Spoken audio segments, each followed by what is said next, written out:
ओम नमः सिद्धे।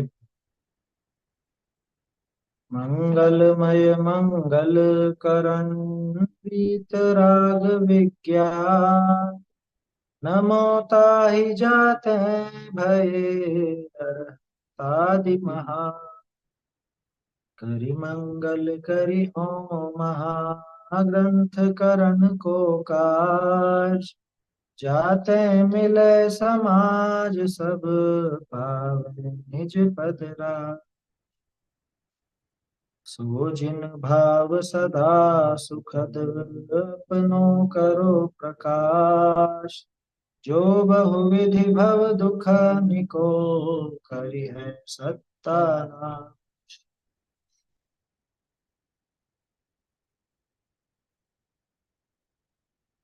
श्री मोक्षणा प्रकाशक में तीसरा अधिकार अपन देख रहे हैं। और जैसा कि तीसरा अधिकार का विषय था संसार दुख और मोक्ष सुख। संसार दुख और मोक्ष सुख का वर्णन था। तो संसार दुख की तो बात भी आ गई, दुख किस वजह से है उन कारणों पर चर्चा भी हो गई। टोडरमल जी ने उन कारणों की काफी विस्तार से मीमांसा की है यहाँ पे। पहले दुख को दिखाया कैसे कैसे होता है, कर्मों की अपेक्षा से, पर्याय अपेक्षा और चार प्रकार की इच्छाओं की तरफ से, उन सब की चर्चा हुई। फिर बाद में अब मोक्ष सुख का वर्णन है, सिद्धों का सुख। क्योंकि इस जीव को जब तक सामने कोई इसका प्रतिपक्षी नजर ना आए, जिसको इसने सुख मान रखा उसका प्रतिपक्ष, और जब तक ये सुख गलत सिद्ध ना हो, कौन सा, जो इसने मान रखा है, इसने जो संसार में सुख मान रखा है, जब तक वह दुख सिद्ध ना हो, गलत सिद्ध ना हो, तब तक ये आगे प्रयास नहीं करता।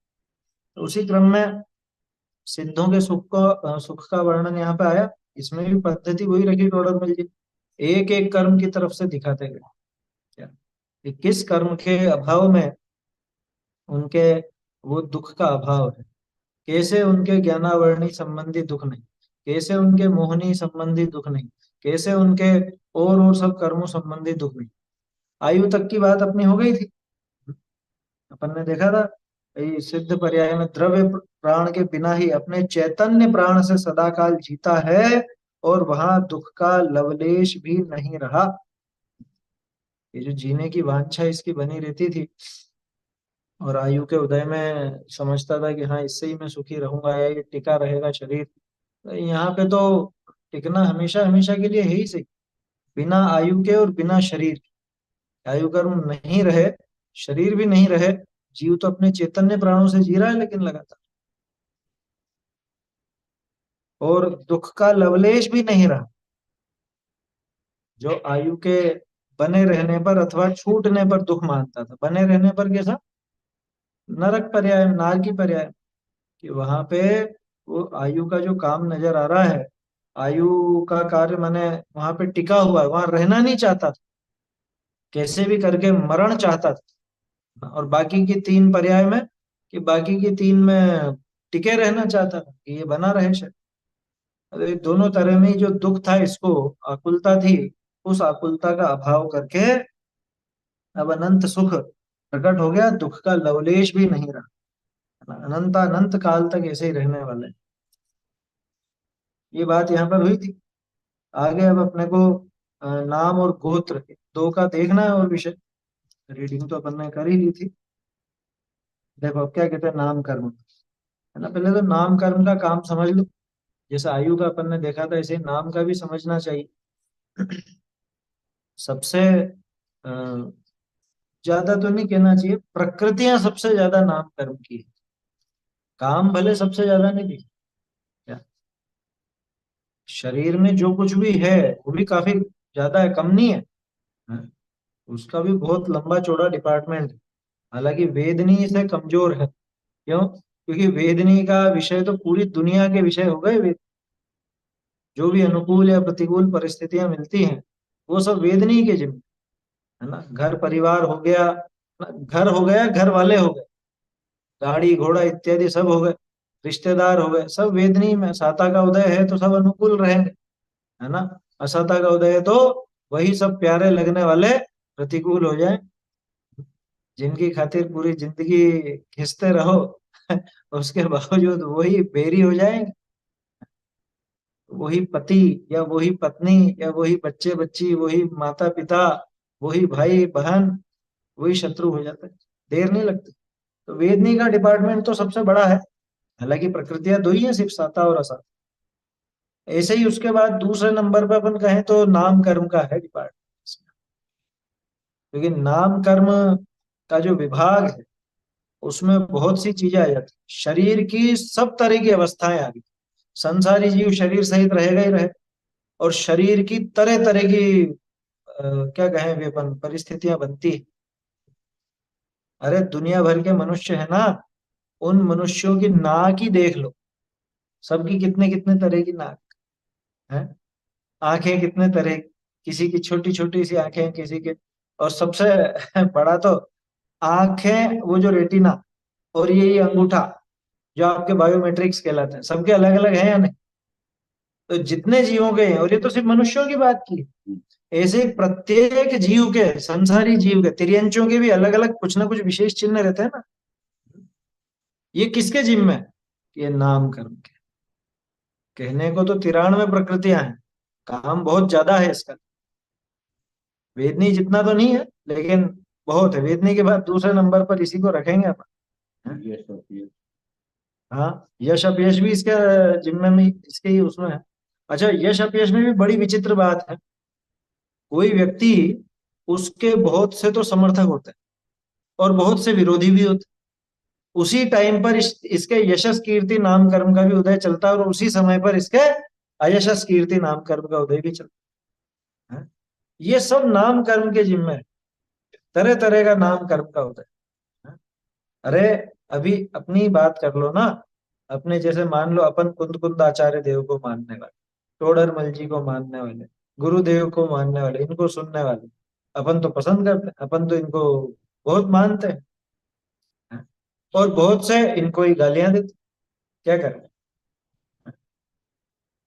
समझ में आ रही है बात?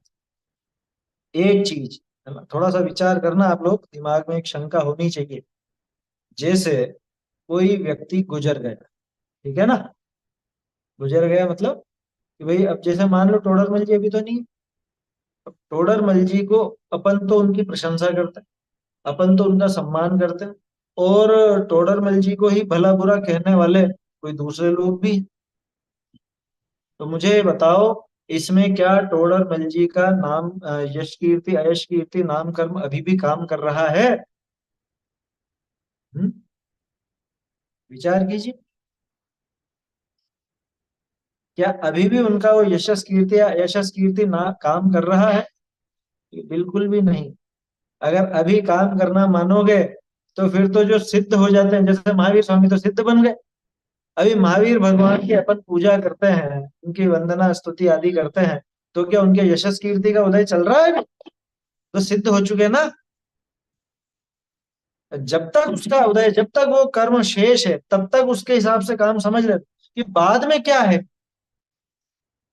जवाब अभी मिला नहीं उसका। क्या बाद में क्या है, किस कर्म के उदय में ऐसा हो रहा है कि ये तो हमारे चारित्र मोह का उदय।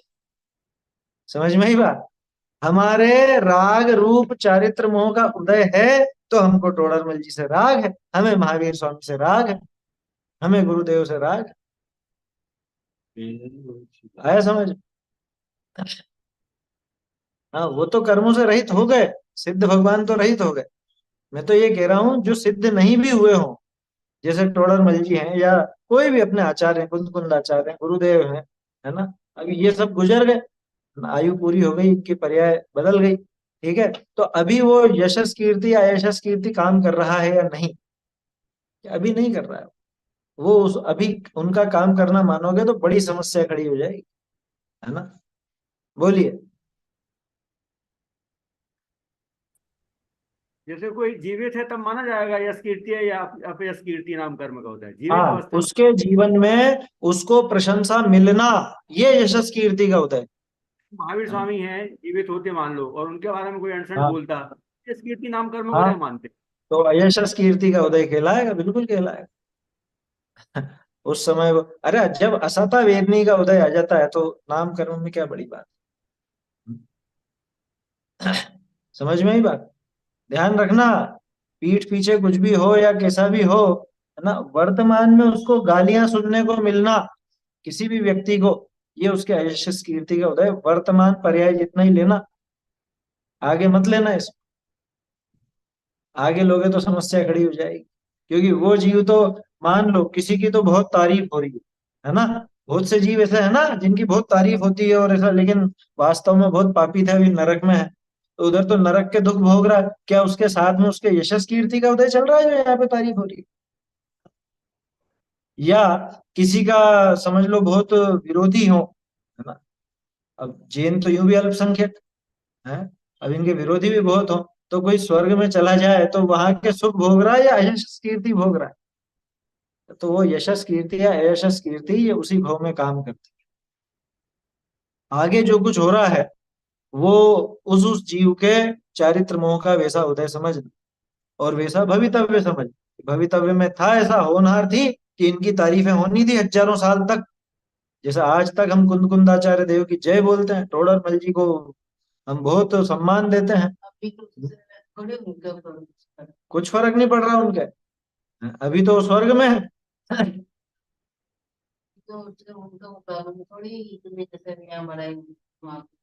उससे कुछ भी नहीं हो रहा। यहाँ बढ़ाई होने से अगर उनको कुछ होता, तो वो जो अभी नरक का उदाहरण लिया अपन ने, कोई जीव नरक में गया और यहाँ उसकी तारीफ हो रही है तो उसको ठंडक पड़ती होगी वहां पे? है, कुछ नहीं होता। तो ये तो वर्तमान भव पर ही लागू पड़ता है। आया समझ? इसको ध्यान रखना। तो नाम कर्म में सिर्फ एक ये जो यशस कीर्ति और अयशस कीर्ति, ये एक ऐसी चीज है जो शरीर से अलग चल रही है। बाकी सारी की सारी प्रकृतियां उस शरीर पर काम करती, चाहे वो सहनन हो, चाहे गति हो, चाहे जाति हो, चाहे इंद्रिय हो, है ना, चाहे वो स्पर्श रस गंध वर्ण हो, है ना, बोलने की आवाज वगैरह सुस्वर दुस्वर हो, ये सब चीजें शरीर के ऊपर काम करती है ना। नाम कर्म का पूरा डिपार्टमेंट इसका ही। अरे शरीर में कितने तरह के रोग पनपेंगे, अंदर में रोग लायक वो बनावट वैसी होगी या नहीं होगी? तो फिर गोरा होने के लिए हम क्या तो करूँ कुछ भी, हाँ, अब विचार कर लो लोगों के लिए कुछ करूँ कि कि बालों का उपाय किससे करना, गोरा होने का उपाय कहाँ से करना है, शरीर की चमक किससे बढ़ाई जाए? बोलो। ये सब जिम्मा तो नाम कर्म का है, और हम मूर्ख होकर के दुनिया भर के उपाय करते फिरते हैं। समझ में ही बात। दूध रहे हैं। जितनी भी चीजें हैं शरीर में, जो कुछ भी होता है, वो सारा का सारा काम नाम कर्म का है ना, सारा काम। और गाल कैसे होंगे और बाल कैसे होंगे और चाल कैसी होगी, ये सब नाम कर्म के जिम्मे है ना। नाम कर्म के अनुसार ही वो, हाँ, शरीर की फिटनेस क्या बोलते हैं, हमने मेंटेन कर रखा है। अरे तूने क्या मेंटेन कर रखा अजाय फिटनेस है, वो चीज अलग है। ये बनावट में हाँ, हो गया। बनावट में नाम कर्म है, और अनुकूलता प्रतिकूलता में साता असाता साथ में जुड़ जाते हैं। वो देखो असल में क्या है, जो शुभ प्रकृतियां है ना, उनके साथ में इधर शुभ जो साता नाम कर साता वेदनी है, उसका भी उदय साथ में चलता ही है। ऐसा जोड़ा रहता है इनका। क्या आया समझ में? शुभ नाम कर्म शुभ प्रार्थना मतलब अपने हाथ में कुछ भी नहीं है। नहीं है, अपने हाथ में रंच मात्र भी नहीं, है ना। मुफ्त में इतनी मेहनत दिन रात इसके लिए। किसका, ये भी विचार करना, अपने हाथ में किसका रंच मात्र भी नहीं, कि अपने हाथ में इस शरीर का कोई कार्य रंच मात्र भी नहीं है, अपने द्वारा किया ही नहीं जा सकता। और ये मूर्ख सोचता है मैं बनाता हूँ इस शरीर को, मैं चलाता हूँ, मैं ऐसा करता हूँ, मैं वैसा करता हूँ। हाँ? होता स्वयं। जगत परिणाम मैं करता, शरीर का क्या काम? सबसे पहले तो शरीर पे लगाना है, बाद में पूरी दुनिया पर लगाना। यूं खट से बोल देते हैं मैं पर का करता क्या काम, कि सबसे पहले तो इस शरीर पर विचार कर। बोलो ये हाथ किसने हिलाया है, ये हाथ किसने हिलाया? नहीं हिलाया। बोलता कौन है कि मैं बोलता हूँ? कह रहे मूर्ख राज, कि ये न बोलने वाला तू, न इस शरीर के हलन चलन का करता तू। क्योंकि बोलने का करता हो तो भाषा वर्गना क्या करेगी? एक बात ये तो अपने सिद्धांत की बात हो गई, अपन तो उसको उसी की भाषा में पकड़ो। तू बोलने वाला है तो मनचाही आवाज में क्यों नहीं बोलता? क्यों बेसुरी सी आवाज? लता मंगेशकर जैसी सुंदर सुरीली आवाज क्यों नहीं है? हैं? ऐसी आवाज बना ले। अगर बोलने का करता तू है तो बोलना, लगातार बोल के दिखा। बोलते बोलते थक जावे, गला बैठ जाता है। और गीत गाती है ना महिलाएं शादी ब्याह में, अगले दिन शादी में, ये निशानी है जिस घर में शादी हो, ये उसकी निशानी है कि उसकी महिलाओं की, मतलब उस परिवार की महिलाओं की आवाज बैठ जाती गाने वालों की है, गाने वालों की भी बैठ जाती तो बस ये है। हाँ, नेताओं की देख लो, नेताओं की नेताओं के गले सब बैठ जाते हैं चुनाव के समय। तो बोलने का करता है ना तू, तो फिर आवाज कैसे बैठ गई? समझ में? अभी वही तो बोला कि क्यों आवाज बैठ गई, क्यों गला खराब हो गया, या आवाज क्यों नहीं निकल रही है? सर्दी में बहुत सबको जुकाम हो जाता है ना, आवाज ही बराबर नहीं निकलती, तो खर खर खर खर आती रहती है आवाज। और सामने वाला कि क्या बोल रहे हो, क्या बोल रहे हो? साफ तो बोलो। अगर बोलने का करता है तो हकलाता क्यों है, तुतलाता क्यों है, अब शब्द क्यों अटक जाते हैं? हैं? अरे अभी अपन वो भक्तमन स्तोत्र पढ़ते हैं ना, तो अपन उसका अभ्यास करते हैं, है ना, और शुद्ध पाठ करने की कोशिश करते हैं, क्यों नहीं बोल पाता वो? है? क्यों वहां पे अटक जाता है, क्यों गड़बड़ होती? तो भैया मान लेना बोलने का करता नहीं, हाथ हिलाने का करता, हाथ हिलाने का करता मैं हूँ। उंगलियां किसने हिलाई? ये उंगलियां मैंने हिलाई। कि तूने उंगलियां हिलाई, पीछे हिला के बता। पीछे मोड़, कि पीछे नहीं मुड़ती। तो यूं बोलना कि आगे मुड़ जाती है। यूं क्यों बोलता आगे मैंने मोड़ी? है? आगे मैंने करी, आगे ये मैंने हिलाई, मैंने मोड़ी, ऐसा क्यों कहता है? तो बोल देना कि आगे मुड़ जाती है, पीछे नहीं मुड़ती। ये उंगलियों का कार्य स्वयं मुड़ने का है तो मुड़ेंगी। उसका क्या वो मोहम्मद अली प्ले था और गामा गामा पहलवान गामा पहलवान है, मोहम्मद अली नाक पे बैठी हुई मक्खी नहीं उड़ा पाता था आखिरी समय। और आखिरी समय की क्यों बात करो, वो तो जब युवावस्था हो तभी हो जावे किसी के ऐसा, उसमें क्या है? पार्किंसन लकवा मार जाए, पार्किंसन हो जाए, कुछ भी हो जाए, क्या कर पाता है? समझ में आ रही है बात? तो शरीर का रत्ती भर भी करता नहीं, ये शरीर का डिपार्टमेंट पूरा का पूरा, है ना। देखो अनुकूलता प्रतिकूलता तो वेदनी के जिम्मे, और बनावट, वो बनावट पूरी नाम कर्म के जिम्मे। आंखें कैसी रहेंगी, बाल कैसे रहेंगे, आंखें कमजोर रहेंगी या कैसी, मतलब वो सब भी इसमें ही है। देखो शरीर में बीमारी हो ना कोई, जैसे मान लो कैंसर हो, कैंसर की गांठ होती है, तो गांठ की संरचना किसने की है? वो जो ट्यूमर है, गांठ है, सिस्ट बोलते हैं उसको, वो उसकी रचना किसने की? तो नाम कर्म के जीव। अब उसमें अगर असाता वेदनी का उदय हो तो वो रोग रूप कहलाती, और अगर असाता का वैसा उदय नहीं हो तो सामान्य गांठ होती। शरीर में बहुत सी गांठें होती जिसमें कोई रोग की निशानी नहीं, मेद वगैरह होती है ना, जैसे कुछ भी नहीं, ना दर्द करती है ना कुछ, बस बनावट है, ऐसी गांठ है तो है। तो गांठ तो बना दी नाम कर्म ने, लेकिन असाता वेदनी का अगर उदय नहीं हो तो वो, उससे कोई रोग आदि या कोई परेशानी नहीं होती। और असाता का उदय साथ में चल रहा हो तो वो गांठ कोई ना कोई बीमारी का रूप ले लेती है, टीबी हो, कैंसर हो, कुछ भी हो जाए। सारी बातें ये निमित्त निमित्ताधीन ही कथन है वो तो सारा, उसमें क्या है ना। आपस में निमित्त क्योंकि ध्यान रखना, जब अपन दो द्रव्यों की भिन्नता की बात करेंगे तो वहां पे तो कर्मों ने भी ये नहीं बनाई, क्योंकि नाम कर्म भी उसमें सिर्फ निमित्त ही है। नाम कर्म कार्मण वर्गणा, और ये शरीर आहार वर्गणा। तो एक वर्गणा दूसरी वर्गणा का काम कैसे करे? हैं? अरे समान वर्गणाएं हो तो ही नहीं कर पाए।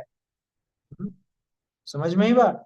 आहार वर्गणा ही आहार वर्गणा का काम नहीं कर पाती, तो ये कार्मण वर्गणा इस आहार वर्गणा का काम क्या कर?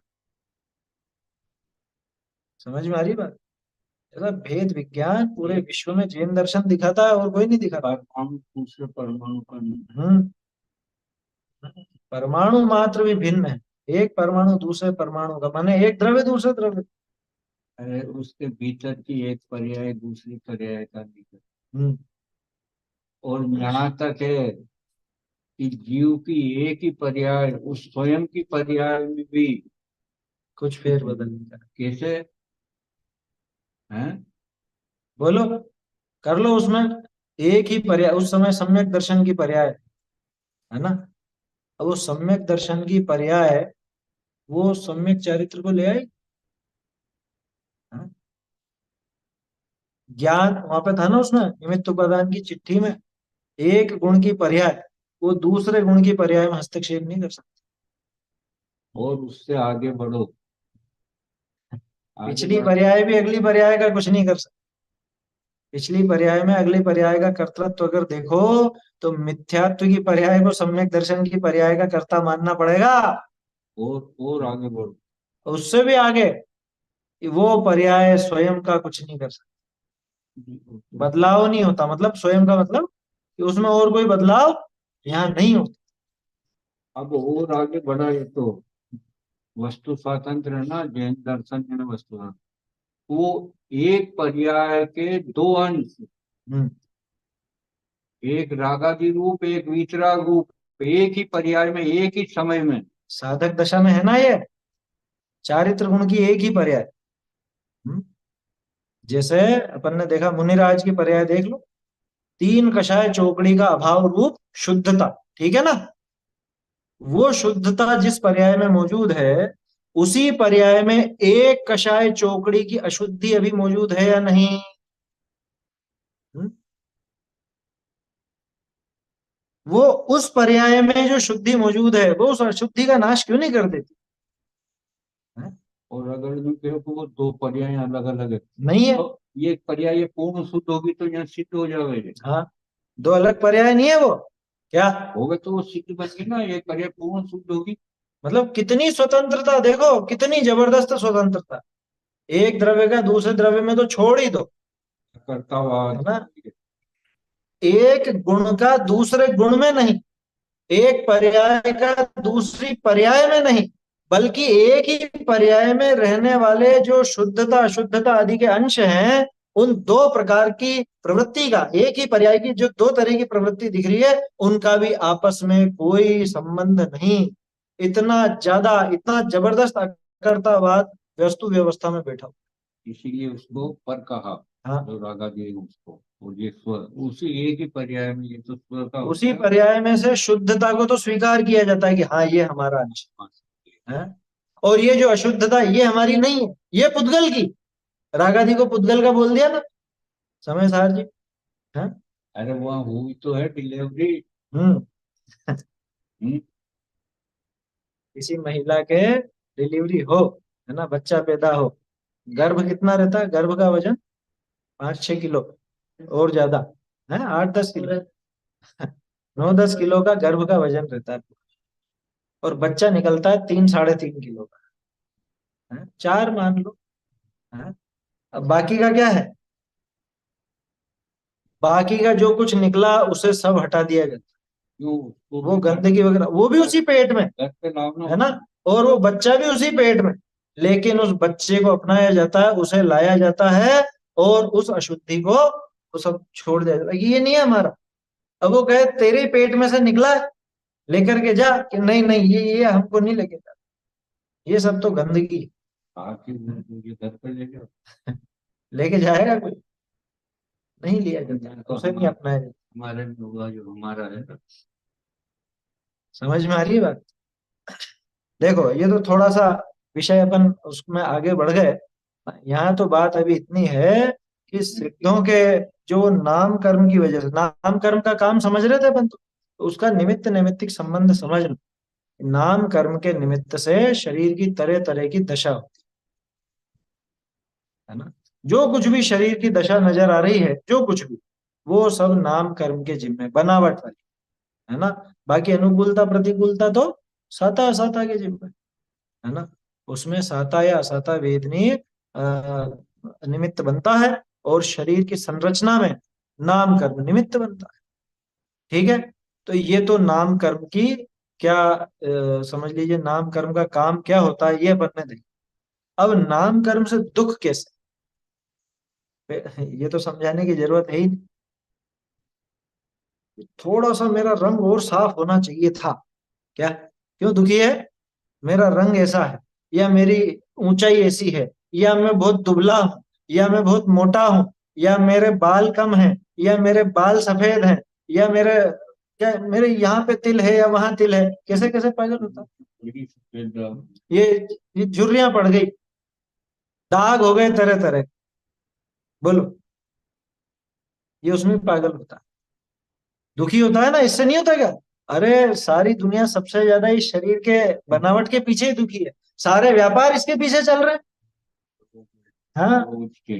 बोलो, वो जो क्रीम पाउडर बिकते हैं इतने, तो किसके लिए बिकते हैं? जो जो नाम कर्म से दुखी है उन्हीं के लिए बिकते हैं। समझ में?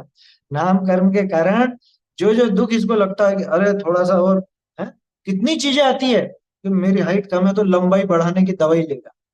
क्या, लंबाई बढ़ाने का साधन लाएगा, आया समझ में? गोलियां खाएगा, पता नहीं क्या क्या, दुबला होने के लिए वो ऑपरेशन करवा लेते हैं। किसके लिए? कि नाम कर्म का ये काम नहीं सुहारा, ये वाला काम नहीं सुहारा है हमको नाम कर्म का, इसलिए इसको बदल करके रहूंगा। वो बदलता है? नहीं बदलता। फिर ऐसा होता है जो और ज्यादा बिगड़ा हुआ दिखता है। बिगड़ा हुआ, वो पहले मैंने शायद एक उदाहरण दिया था। अब वो यहाँ किसी के तिल था, बीचों बीच थोड़ा सा इधर उधर होगा। अब वो बचपन में दूसरे बच्चे उसको चिढ़ाते, तो उसको बुरा लगता, तो एक दिन लेकर के चाकू से कुरेद दिया उसको। आया समझ? अब चाकू से कुरेद लिया, पहले तो सिर्फ तिल दिखता था, लेकिन अब वो जो घाव बन गया वो जिंदगी भर ऐसा ही दिखता। वो बड़ा भी हो जाएगा, बड़ा भी हो गया तो भी वैसा घाव नजर आता है। पहले तो हल्का सा तिल था, अब तो पूरा टीका नजर आता। कह रहा है कि अब दुबला होने के लिए लीवर हाँ, में उसमें पैसे और वो लगाओ। बहुत से होते हैं थोड़े से कि मेरे को हेल्थ थोड़ी कम करनी है, सब उपाय करके देख लिया ना, खाना पीना भी छोड़ के देख लिया, ऐसा नहीं कि खाना पीना नहीं छोड़ा, वो भी छोड़ के देख लिया, तो फिर आखिर में कि एक वो आजकल ऑपरेशन चलने लगे हैं, बेरियाट्रिक्स क्या बोलते हैं उसको, तो वो ऑपरेशन करा है। अब ऑपरेशन करे तो ऑपरेशन में करेंगे क्या? शरीर के अंगों को तो छोटा करेंगे, तो लीवर छोटा कर दिया, पेट छोटा कर दिया, अब खाने पीने की भी समस्या, इसकी समस्या, उसकी समस्या। फिर क्या हुआ, शरीर पूरा बिगड़ चमड़ी जो थी, चमड़ी को तो घटा नहीं सकते, है ना?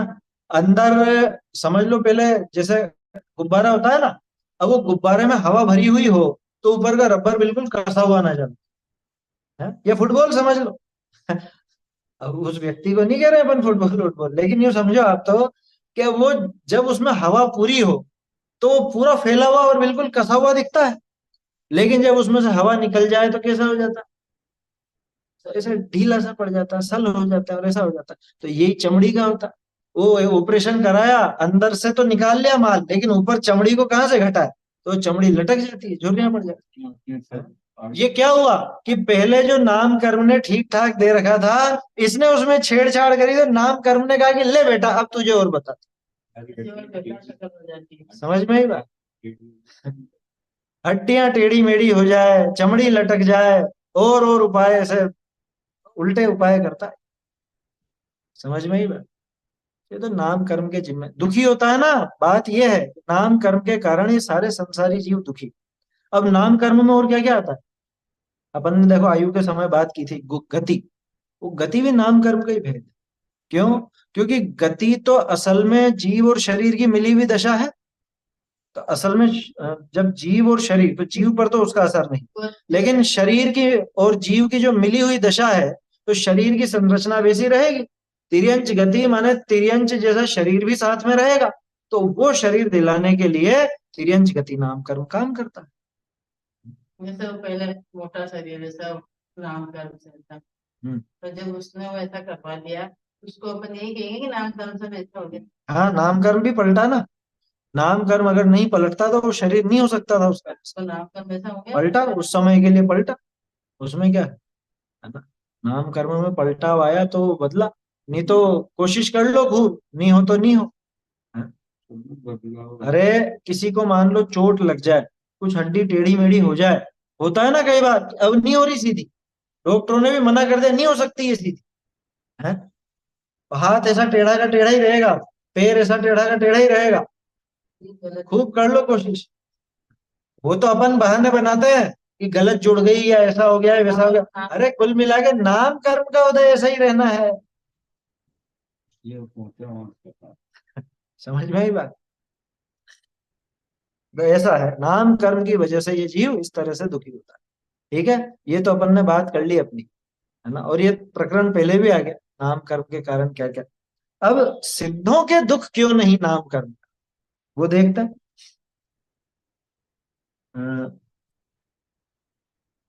बहुरी नाम कर्मते अशुभ गति जाति आदि होते दुख माने था। आदि आ गया ना सब, अब अशुभ गति जाति इत्यादि। देखो नाम कर्म में मोटी मोटी 42 उनके भेद होते हैं 93, है ना। जैसे 6 संस्थान 6 सनन, है ना, ऐसे स्पर्श रस गंध वर्ण और 20 हो गए हैं। ऐसे ये 4 गति हो गई है, 5 जाति हो गई है, त्रस स्थावर आदि के भेद हो गए, ऐसे सब मिला करके वो 93 होती, यूं 42 भेद होते। तो एक गति जाति आदि लिखा ना, तो उन सबको समझ लेना चाहिए। तत्वार सूत्र में आपको सब नाम मिल जाएंगे, उसमें दिए हुए हैं सब प्रकृतियों के नाम। तो उनसे दुख मानता था, किन से? अशुभ गति जाति आदि से। शुभ गति जाति आदि हो तो उसमें सुख माने ये गारंटी नहीं, उसमें भी सुख मान ले ये गारंटी नहीं है। क्योंकि कई बार क्या होता है, नाम कर्म के हिसाब से रूप तो बहुत अच्छा है इसका और सब चीजें अच्छी, लेकिन ये खुद ही असंतुष्ट है, क्या करे। हम्म? अच्छा रूपवान शरीर मिल भी गया हो, लेकिन तो भी कि नहीं नहीं मुझको तो नाक ऐसी नहीं चाहिए, मुझे तो नाक उसके जैसी चाहिए, तो नाक का ऑपरेशन कराने पहुंच जाए। हैं? मुझे तो होंठ थोड़े मोटे चाहिए, मुझे तो होंठ थोड़े पतले चाहिए, कान ऐसा नहीं चाहिए वैसा चाहिए, आंखों का रंग बदलाने जाए, बोलो। अच्छा भला मिला हुआ है, ऐसा नहीं कि अशुभ नाम कर्म का उदय हो, है शुभ नाम कर्म का उदय, लेकिन क्या करे, वो चारित्र मोह साथ में बैठा हुआ है ना। तो विख्यात तो है। मिथ्या तो बड़ा, दर्शन मोह पहले बैठा हुआ है। शरीर को तो स्वयं मान बैठा और उसमें चारित्र मोह काम कर रहा है कि नहीं, उसमें अरति है। बहुत से लोग तो सांवले हैं तो गोरा होना चाहते हैं, और बहुत से गोरे हैं तो थोड़ा सा सांवला होना चाहिए, ज्यादा गोरापन अच्छा है?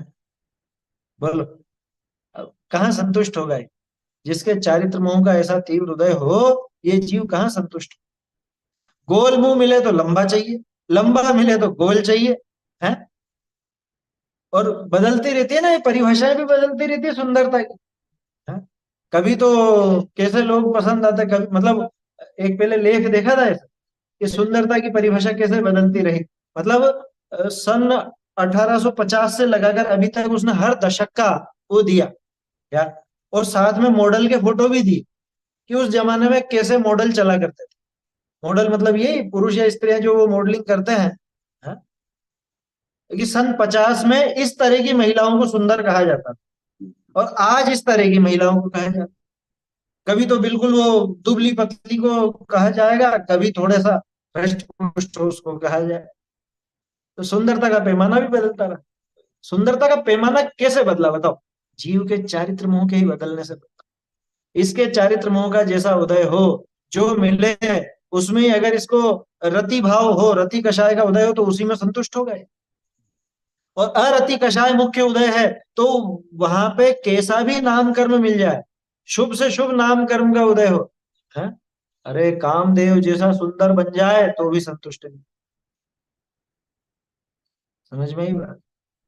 क्योंकि उसमें तो चारित्र मोह काम कर रहा है ना, उसमें नाम कर्म काम नहीं कर रहा। नाम कर्म का डिपार्टमेंट तो शरीर की बनावट का था, और वो शुभ नाम कर्म था तो अच्छा भला सब मिल गया था। लेकिन ये मूर्खराज इसको ऐसा मोह, ऐसी चारित्र मोह, ऐसी कषाय, जिसकी वजह से इसको रंच मात्र भी वो संतुष्टि नहीं। समझ में आ रही है बात? लोग पागल नहीं बनते। मेरी ऐसी कटिंग कर देना और ऐसी कटिंग कर देना, बाल कैसे कैसे कटा है, और हर 7 दिन में जाएंगे कि ये 2 बाल यहाँ से हटा और 2 यहाँ से, बस। बोलो, क्या पागल चाहता? लंबे बाल हो तो कटाना चाहे, छोटे हो तो लंबे करना चाहे। पहले धनी बहुओं को अच्छा करते थे, वो तो धनी बहू हाँ, बहुत धनी अच्छे। अब अब सब तरह के फैशन है, जिसको जो जम जाए वही। नहीं आएगी। वो सब कोई दम नहीं उस बात में, तो जो पसंद आ जाए वैसा ही। समझ में ही बात। अब पहले तो बालों को ही जैसे छोटा बड़ा करें, अब कि बालों में यहाँ एक कट लगाना और यहाँ एक कट लगाना है, और पीछे भारत का नक्शा बना देना। क्या क्या पागलपन चलता है लोगों में। और छोटे बच्चे भी वैसे पागल हो जाते पहले सीधे रहते तो घुंघराले हैं। करा। घुंघराले कराए, घुंघराले वाले स्ट्रेट कराए, स्ट्रेट वाले घुंघराले कराए, क्या पागलपन। अब स्टार्ट कर ऐसे कराते हैं। समझ में आ रही है बात। तो ये किसका काम है? कलर वलर का तो है ही सही, वो तो शुरू से ही चल रहा है। काले हैं तो भूरे, भूरे हैं तो काले, सफेद हैं तो काले करने हैं। जैसे 6 7 रंग के कर। हाँ, मुर्गे की तरह करा लेते हैं। मुर्गे की कलंगी होती है ना, रंग बिरंगा, वो एक हाइलाइटर निकालेंगे ऐसा है। बोलो। और उसमें क्या समझता है, इससे हम सुंदर दिखते हैं, ये नमूना दिखता है बिल्कुल। आया समझ। अच्छा देखो, लोगों को भी क्या है, बड़े मजे आते हैं। वो जान करके उसकी थोड़ी ऐसी तारीफ करके चढ़ा देते हैं, और ये समझता है कि हाँ हाँ मैं बहुत अच्छा लग, और पीठ पीछे उसकी इतनी बुराई कर दी कि क्या बिल्कुल पागल जैसा है, हंसी उड़ाते हैं। समझ में आ रही है बात। तो ये तो देखो, नाम कर्म के जिम्मे सारा काम था। अब इसको शुभ मिले, वहां भी ये दुखी हो जाता है, तो अशुभ में तो दुखी होना ही होना है। अच्छा, अब इसमें एक बड़ा प्रश्न, क्या अशुभ नाम कर्म जीव के दुख का कारण है? हम्म। साहब, अशुभ नाम कर्म तो जीव के दुख का कारण होना चाहिए ना, क्योंकि उससे तो आड़ा टेढ़ा शरीर मिलेगा, उससे तो खोटा शरीर मिलेगा। अरे, जीव के दुख में कारण अगर कोई है तो उसका मोह है। नाम कर्म से शरीर कैसा भी मिला हो, शरीर में अगर ममत्व बुद्धि होगी तो ये दुखी होगा ही होगा, है ना। और नाम कर्म कितना ही खोटा क्यों ना हो, अशुभ नाम कर्म की प्रकृतियों का बहुत तीव्र उदय हो, और अरे काना खोड़ा लंगड़ा लूला कैसा भी हो, लेकिन शरीर के प्रति ममत्व अगर टूट गया है तो उसको उसमें दुख। मुनिराज को फर्क पड़ता है क्या? हाँ, कोढ़ का उदाहरण है तो सही। कुष्ठ रोग हो गया, वो भी तो नाम कर्म का काम है ना, असता का भी है, नाम कर्म का भी है, क्योंकि नाम कर्म की वजह से शरीर की वैसी बनावट हो जाती है, चमड़ी का रोग है वो। तो मुनिराज को तो कोई फर्क नहीं पड़ रहा उस कुष्ठ से, वो देखने वाले को फर्क पड़ रहा है कि नहीं नहीं आपके तो दूर हो जाना चाहिए और ऐसा वैसा। तो कहानी है ना, पहली ही तो कहानी है उसमें, आप कुछ भी कहो। दादा ने कहानियां लिखी हैं, बहुत अच्छी कहानियां हैं वो। पहली कहानी, आप कुछ भी कहो, उसमें वो मुनिराज को कोड़ रहा था। मुनिराज को समस्या नहीं है, कह रहे नहीं आप नहीं समझते, लेकिन आपको दूर करना चाहिए, ये कोड़ दूर करो आप, या दूर हो जाना चाहिए आपका तो। क्योंकि उसको यूं लगता है कि लोग बाग आएंगे हमारे मुनिराज को देखने, तो मुनिराज ऐसे नहीं दिखने चाहिए कोड़ वाले, उससे हमारी। नहीं, उनका नहीं है वो किस्सा, दूसरा है, वो वादिराज मुनिराज का है। वो उस मंत्री ने उसमें जाके वहां पे कह दी वो कि तो शिकायत कर दी थी। इनके कोड़ी होते हैं इनके तो तो वो उससे बोल गया सेठ कि नहीं, हमारे ऐसे नहीं होते मुनिराज। अब फिर बोल तो दिया, लेकिन बाद में फिर सोचे कि अरे कल ये देखने जाएंगे तो कैसा लगे। फिर वो वहां पहुंचा।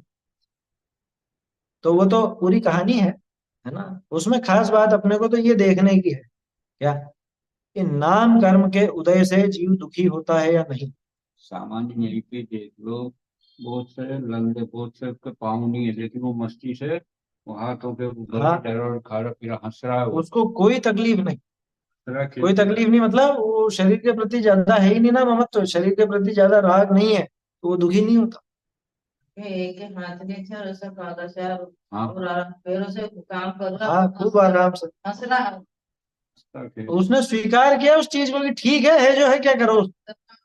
और बहुत से तो उसी में अरे प्राण गंवा देवे, क्या नहीं आएगा ऐसे किस्से कि खूब कोशिश कर ली लेकिन मन चाहा रूप नहीं मिला तो आत्महत्या कर, करी ना वहाँ पे आत्महत्या कर। ताकि उससे सबसे बड़ा चैप्टर का है ना त्रिहन का ही है उसका कि जैसा वैसा आपके सफेद होते जाए उसको स्वीकार कीजिए आप स्वीकार करने कर। की कोशिश मत करना तो आपके टेंशनों का हार्ट पे वो पड़ेगा हाँ, बोले बोलो। हार्ट के जो बड़े बड़े डॉक्टर हैं वो ये कहते हैं कि भैया जो है चुपचाप स्वीकार कर लो, बाल ये तुम सफेद हो जितनी भी पागलपन कर रहे हो इसके पीछे सबका असर तुम्हारे हार्ट पे होता है, क्योंकि इसकी वजह से तुम टेंशन पालते हो, इसकी वजह से डिप्रेशन में आते हो, वो सब जोर तुम्हारे हर्ट पे जाए, वो अभी भी शरीर की कह रहा है, वो कह शरीर की रहा है, लेकिन वो भी सचेत कर रहा है ना कि जो मिला उसको स्वीकार करो ना, कहाँ दिक्कत है। सफेद भी है बाल तो रंगने की कोशिश क्यों करते हो, हैं? अब उड़ गए तो उगाने की कोशिश क्यों करते हो? पलटने की समझ में ही बात, क्यों पलटने की कोशिश कर रहा है? स्वीकार करना चाहिए। पलटे में आएगा भी नहीं तुमसे, ज्यादा ही मैं लगा दो। वो पलट ही नहीं सकता कभी, अभी देखा तो सही अपन ने, जब पर्याय का एक अंश दूसरे अंश को नहीं पलट सके, तो हम इस शरीर में क्या पलट लेंगे? और पलटने का जिम्मा नाम कर्म के ऊपर है, उसमें ये कुछ कर नहीं सकता। बोलिए।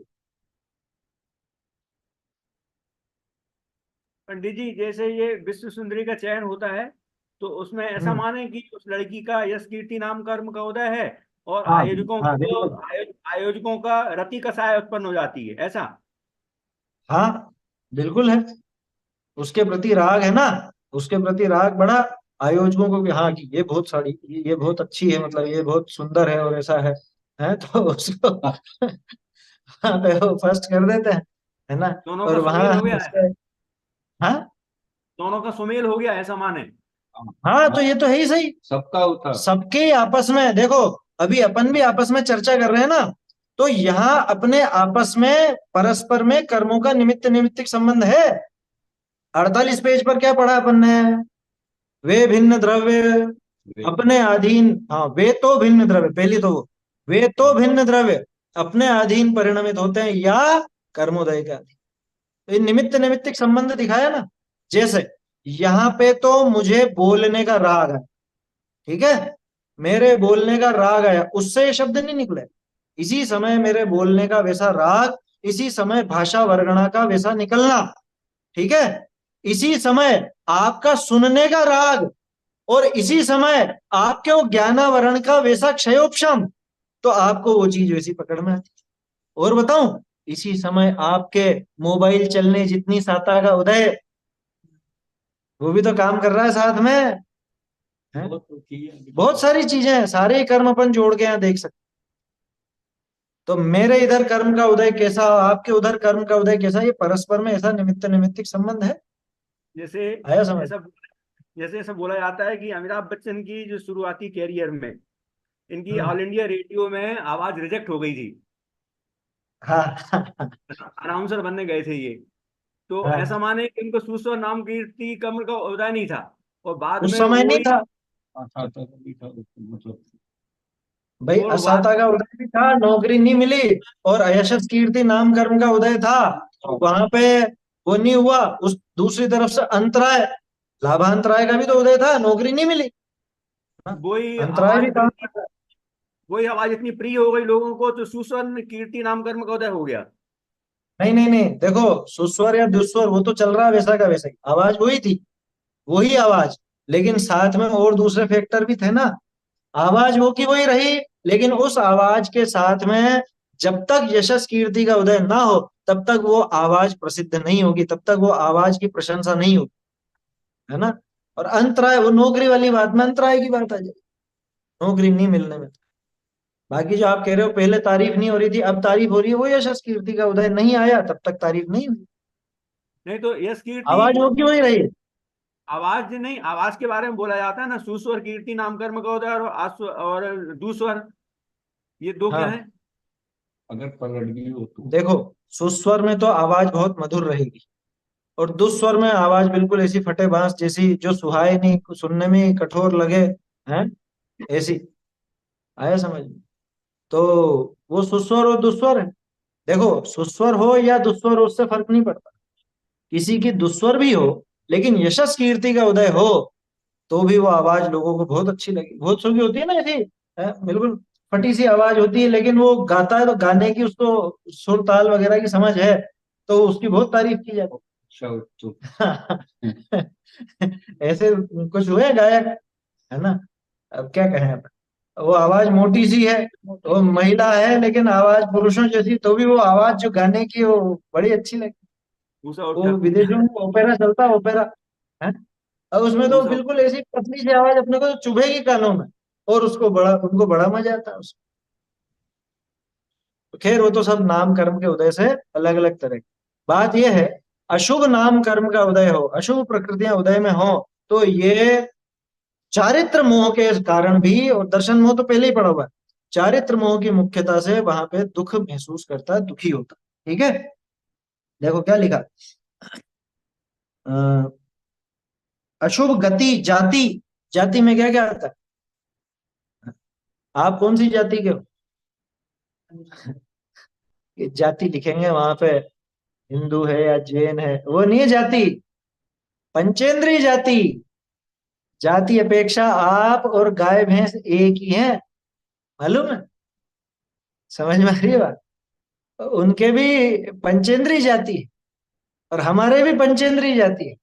जाति अपेक्षा तो नारकी, देव, मनुष्य और संगी, पंचेंद्रीय, ये सब एक ही जाति के हैं।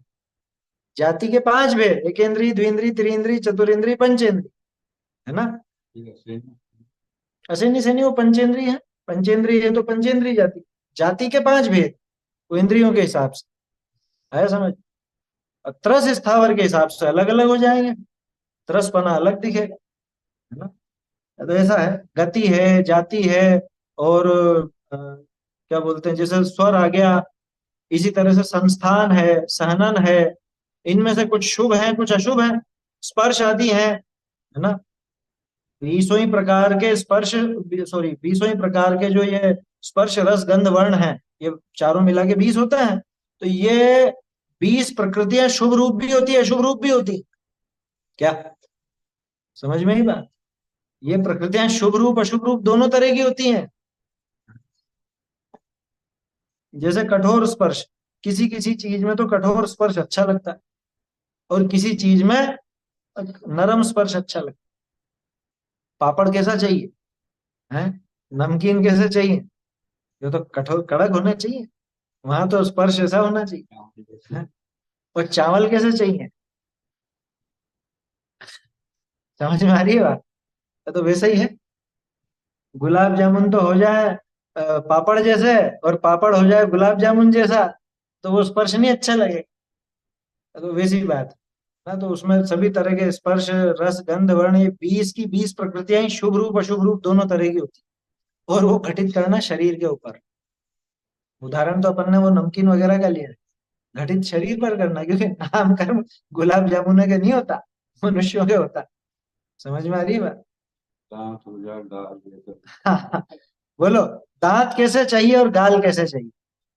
है, गाल तो नरम नरम होने चाहिए, दांत कड़क होने चाहिए, और दांत ही ऐसे हो जाए हिलते रहे इधर उधर और गाल हो जाए बिल्कुल कड़क। समझ में आ रही है बात? तो नाम कर्म में दोनों चीजें शुभ और अशुभ रूप लगती। हम्म?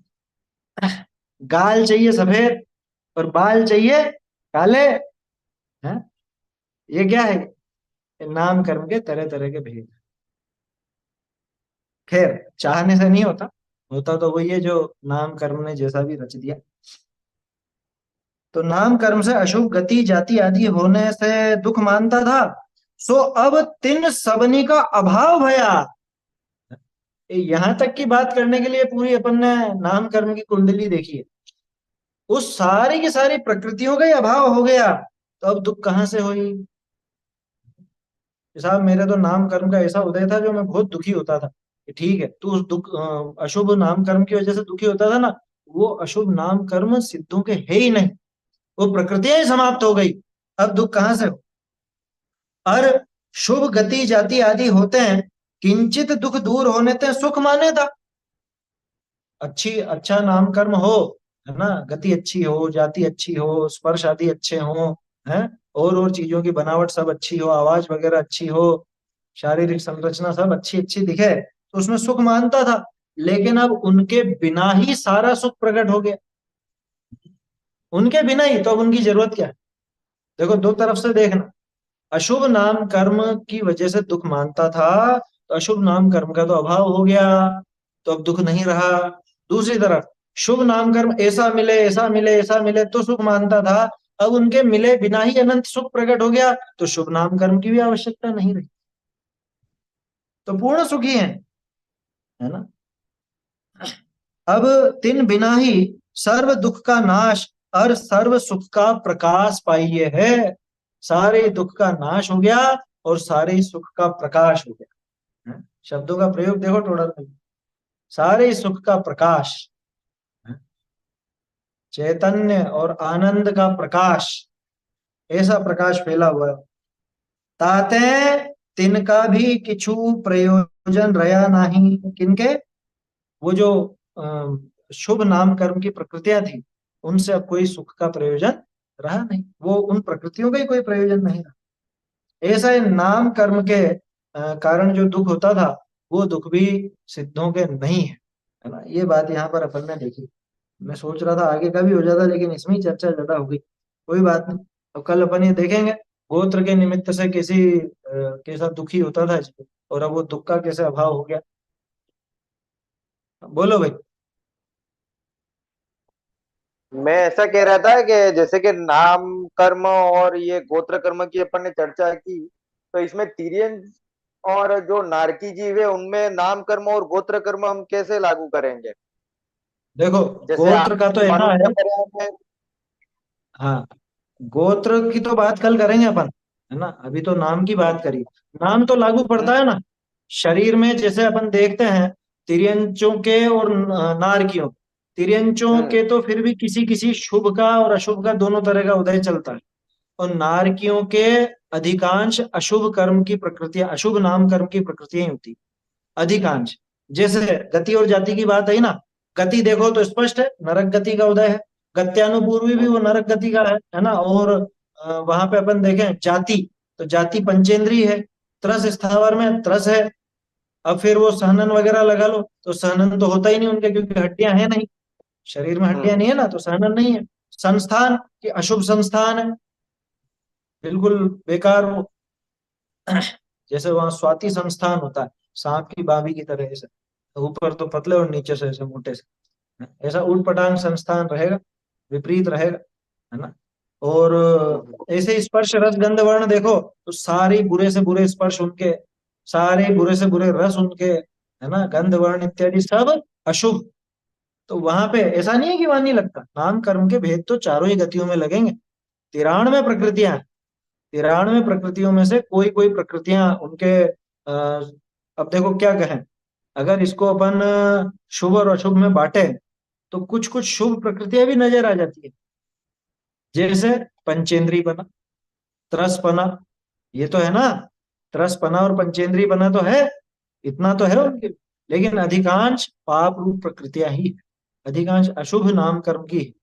और जो गोत्र की, वैसे तो कल करेंगे बात अपन, फिर भी अब प्रश्न आया अपन तो, गोत्र में ऐसा समझना नारकियों के नीच गोत्र का ही उदय है, उच्च गोत्र का नहीं है। तिर्यंचों के भी नीच गोत्र का ही उदय है। ये उच्च और नीच की व्यवस्था ही मनुष्यों में बैठती गोत्र नहीं, ये पार्टनर ठंडे है। ये वाली गोत्र नहीं। गोत्र का मतलब तो उच्च कुल, हाँ?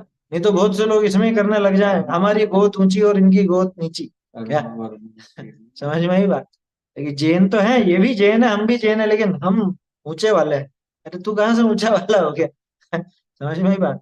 उच्च कुल जैसे जैन कुल आदि मिल गया, वो वर्ण व्यवस्था के हिसाब से देखो तो जैसे ब्राह्मण है या क्षत्रिय है या वैश्य है ना, व्यापारी आदि हैं, तो ये उच्च गोत्र में गिने जाते, बाकी नीच गोत्र में कहलाते। तो इनमें घटित होती है, बाकी इनमें नारकियों में और तिर्यंचों में तो नीच गोत्र का ही उदय चला जाता है ना।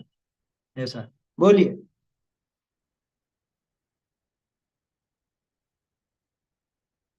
पंडित जी, विग्रह गति में जब नरक में जाता है उसको नरक गत्यानि पूरी बोलते हैं क्या? हाँ, नरक पूरी परिभाषा गत्यानुपूर्वी कैसे के समझे? उदय से, वहां तो यहाँ वाला सही के आकार नहीं नहीं नहीं, यहाँ से जैसे जाएगा, है ना, तो इसके नरक गत्यानुपूर्वी है, तो नरक गति में जाने में वो काम करेगा अभी। शरीर का आकार तो वो नहीं। नहीं नहीं नहीं, शरीर का आकार तो अभी जो पिछला है वही चलेगा। ध्यान रखने की बात है, जब तक नया शरीर धारण नहीं होता, तब तक, नया शरीर धारण नहीं हो या मान लो सिद्ध बन जाए, तो क्या करना कि भाई पिछला जो शरीर था उसी हिसाब से आकार रहे। तो वो जो अधिकतम 3 समय की बात है विग्रह गति में, उसमें भी वो पिछले शरीर का ही आकार चलता है। अब ये 3 समय बाद तो मिलना ही मिलना है नया शरीर, तो उस हिसाब से आकार परिवर्तित हो जाता है जीव का। तो ये विग्रह गति में जाकर भी उसको गत्यानुपूर्वी बोलते उसमें गत्यानुपूर्वी काम करती है। गत्यानुपूर्वी माने उस गति में ले जाने में सहायक नाम कर। हैं, उसको ऐसा। गत्यानुपूर्वी। हाँ, उसमें सहायक है वो नाम। ठीक है ना, तो ऐसा समझना है। मतलब किसी भी गति में ले जाकर में जो सहायक हो हाँ, यहाँ से मर के देव बनना है, तो यहाँ से जो देव पर्याय धारण करने के लिए जा रहा है उस समय देव गत्यानुपूर्वी काम करेगा, ऐसा समझना चाहिए। ठीक है ना, आगे की चर्चा फिर अपन कल देखते हैं। चैतन्य का स्मरण प्रतिक्षण ही करो रे, भव के अनंत दुख को क्षण में हरो रे, अक्षय अनंत निज सौख्य निधान पाओ, गाओ अरे देसी के गीत गाओ, निज निधि निज में बताई, यह तो उपकार है इसके लिए, जिन वाणी माँ को वंदन शत बार।